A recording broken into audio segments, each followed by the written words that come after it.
টাকার 32টা নাম কমো। কোষ কি রে, 32টা নাম জানিস তুই? কত কি শুনি। স্যার আমি খালি করতে থাকবো, আপনি খালি গুনতে থাকবেন। 1 নাম্বার হচ্ছে মসজিদ মাদ্রাসা দিলে হয় দান, আর কল্যাণমূলক কাজ দিলে হয় অনুদান, মন্দিরত দিলে হয় চাঁদা কিংবা দক্ষিণা, আর স্কুলত দিলে হয় ফিস, আর স্কুলত থেকে যদি পান তাহলে হবে সে বৃত্তি, জামাইক দিলে হয় যৌতুক, আর বউক দিলে হয় দেনমোহর, তালাক দিলে হয় খরপোশ, আর কাউকে দিলে হয় ধার। স্যার কয়টা কোন? নোয়ারা বুঝলে, তারপর 10 নম্বর কতে থাক।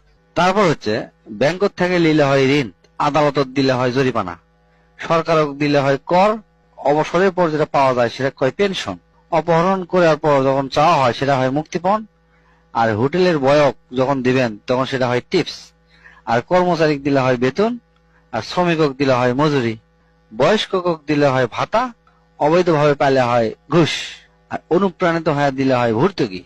তারপর বিশেষ সময় দিলে হয় আশীর্বাদ, অর্ডারের সময় দিলে হয় অগ্রিম, বিশেষ কিছুর পূর্বে দিলে হয় সেলামি, আর মানত করলে হয় সাদকা, নষ্ট করার পর দিলে হয় ক্ষতিপূরণ, আর অতিরিক্ত কাজ করলে হয় ওভারটাইম, বিশেষভাবে দিলে হয় গিফট, ব্যবহার করার পর দিলে হয় ভাড়া, খুশি হয়ে দিলে হয় বকশিস, ফকিরক দিলে হয় ভিক্ষা, তারপর কাকু মারার জন্য দিলে হয় সুপারি, আর লাস্ট 32 নাম্বার হচ্ছে টাকা, মানে টাকারই